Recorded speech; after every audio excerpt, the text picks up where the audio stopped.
هتصدقوني لو قلت لكم إن فطيرة النهارده كانت أسرع من الدليفري؟ والله. عملت لهم فطيرة شرقي بحشوة بيتزا ما خدتش في إيديا نص ساعة، وده ليه؟ لأن طريقة النهارده متميزة ومختلفة في التوريق وفي العجينة السحرية، يعني كده تفاصيل حلوة قوي وجميلة هتخليكم تعملوا أحلى وأسرع وأجمل فطيرة شرقي في منتهى الطعامة، بتبظ جبنة وكمان بحجم عائلي، وطبعا أوفر كتير. لايك وشير للفيديو واشتراك لو أول مرة بتشوفوني، وكومنت صغير أكيد هيفرق معايا كتير وهيدعمني كمان. يلا نشوف وصفة النهاردة ونشوف الفطيرة الحلوة القمر دي عملناها ازاي. أول حاجة هنحضر مع بعض العجينة السايلة. العجينة السايلة دي هتخلي لك الفطير بتاعك يطلع معاكي ورقة ورقة.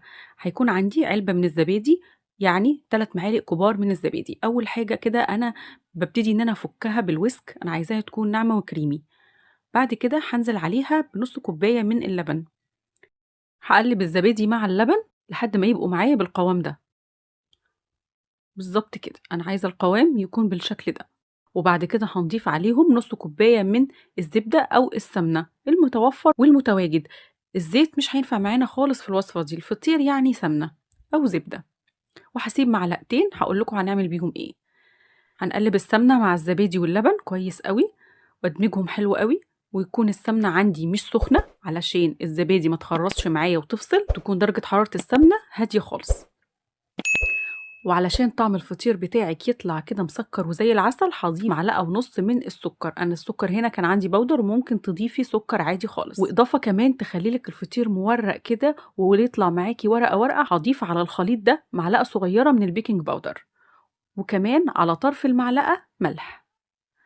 معادلة السكر مع الملح دي هتطلع لك طعم فطير في منتهى الجمال. هنقلب كل ده مع بعضه لحد ما يبقى بالقوام اللي انتوا شايفينه ده. سر نجاح فطير النهارده او وصفة النهارده في قوام خلطة التشريب. عشان تفضل معاكي خلطة التشريب او الخلطة اللي هنورق بيها بالقوام ده، قوامها ما يبصش معاكي وانتي شغالة، لازم تكون كل المكونات بنفس درجة الحرارة. لا السمنة تبقى سخنة ولا اللبن يبقى سخن. تعالوا نشوفوا باقي المكونات. عندي هنا طبق فيه فلفل وطماطم وزيتون. انا شايله البذور من الطماطم علشان ما تنزلش ميه في الفطير. وكمان عندي بسطرمه مخليه من الثوم باي كميه انتوا حابينها. فطيره النهارده حجمها عائلي كبيره، فحطيت حوالي 150 جرام من البسطرمه المخليه. وكمان عندي جبنه. عندي هنا ميكس جبن موتزاريلا وجبنه رومي او جبنه تركي. الميكس ده بيبقى لذيذ قوي مع البسطرمه. وبطل النهارده هي لفه الجلاش. لفه الجلاش دي حوالي نص كيلو 500 جرام. هنعمل ايه؟ هنجيب صينية ويكون مقاسها كبير، هاتي أكبر مقاس عندك. المقاس ده حوالي 35. بعدين الصينية حلو جدا بكمية من السمنة. وعندي هنا لفة الجلاش أنا جايباها طازة من الفرن. بفضل جدا إن أنا أستعملها طازة، بصراحة الطعم بيبقى أحلى بكتير من المجمد. بشوف اللفة بتاعتي، بشوف كام ورقة مقطعة وكده عشان أعرف أوظفها كويس. كان عندي هنا الورقتين دول مفصولين أو مقسومين 2، حطيتهم مفيش أي مشكلة. وببتدي إن أنا أدهن بخلطة التوريق.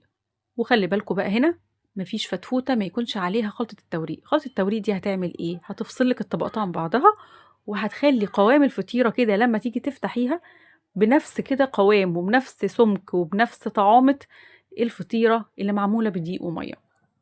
عملت ايه؟ جبت هنا ورقه ورميت نصها جوه الصينيه ونصها بره الصينيه، وباجي جنبها نفس الكلام وبحط الورقه بالطول كده مش بالعرض. يعني هي ورقه الجلاش بتبقى عريضه، في جزء منها عريض، لا انا بحطها بالطول.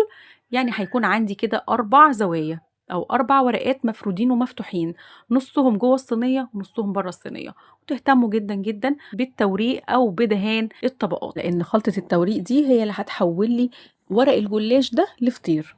افضل ارص الورقات زي ما شرحت لكم كده، قلت لكم ان كل ورقتين متقابلتين كده ب4 ورقات زي الورده المفتحه. خلصت بقى اللفه دي وسبت فيها حوالي ورقتين، وسبتهم على جنب كده، لفتهم في فوطه وسبتهم على جنب.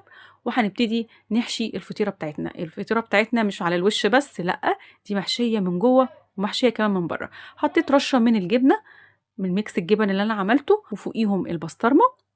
وطبعا تقدروا تعملوا اي حشوة انتوا حابينها.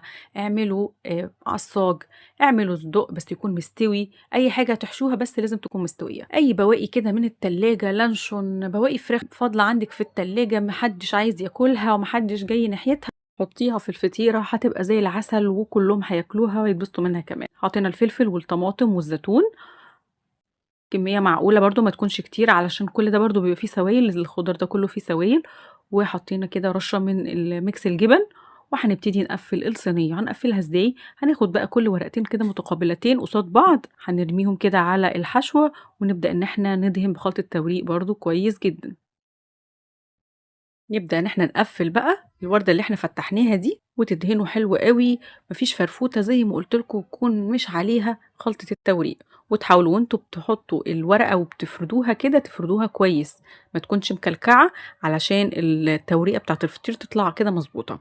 بعد خلاص ما قفّلنا الفطيرة كلّها، هيكون عندي ورقتين من الجلاش، هنبدأ إن إحنا نحطّهم على الفطيرة وندخّلهم من تحت كده علشان يبقى سطح الفطيرة كده إيه، مضبوط ما يكونش منعكش.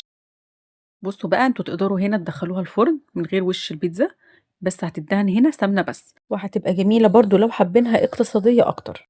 لكن لو هتعملوا زيي وتعملوا وش البيتزا، هندهنها عادي بخلطة التوريق، ونبدأ ان احنا نحط عليها الجبنة والخضار اللي احنا حابينه. ممكن نستكفى بالجبنة بس انا حطيت كده شوية من الفلفل وشوية من الطماطم، حاجات بسيطة قوي كده للشكل وكمان للطعم، وكمان برضو زيتون ورشة صغيرة خالص من الزعتر عشان عايزاها تديني ريحة البيتزا كده بالظبط. وبس كده. بالنسبة للتسوية عايزاكم تركزوا كده معايا علشان تطلع الفطيرة بتاعتكم كده طرية ومورقة وما تنشفش معاكم. بيكون الفرن عندي متسخن على أعلى درجة حرارة لمدة 10 دقايق، وتكون الشبكة في الرف الأعلى من المنتصف بدرجة واحدة. بنزل درجة الحرارة على درجة حرارة 200، وادخل الصينية بتاعتي. انا ليه حاطة الصينية في الرف اللي اعلى من المنتصف؟ لان انا عايزة لو دخلت على درجة حرارة منخفضة او حطيته او طولت شوية في الفرن، هتنشف معاكم ومش هتبقى ابدا بطعم الفطير. الفطيرة من تحت ومن فوق تاخد نفس اللون في نفس الوقت، مش عايزاها بمعنى اصح تطول في الفرن تلت ساعة بالكتير، وهتلاقوها لونت تحت زي فوق من غير ما تشغلوا الشواية ولا اي حاجة خالص. دهنة صغيرة خالص من السمنة او الزبدة عشان وشها يلمع. وتعالوا شوفوا لي بقى فطير النهاردة، فطيرة شرقي دي جايباها من اكبر محلات ولا لا؟ محدش هيصدق ابدا ان دي معموله بالجلاش.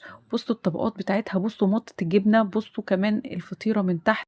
يعني اعتقد مفيش احلى من كده ولا اوفر من كده. مش عايزه اتكلم اقول لكم كلفتني قد ايه، بس هو بجد مفيش وجه مقارنه ما بين الحاجه المعموله في البيت بنظافه مقارنش ابدا ببره.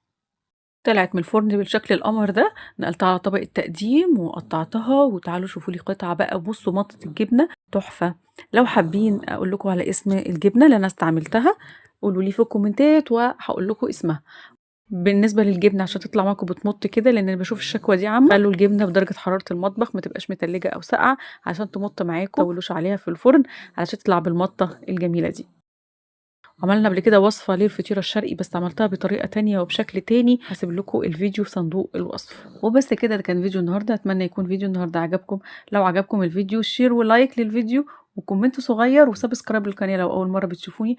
أشوفكم على خير في وصفة جديدة، ومع السلامة.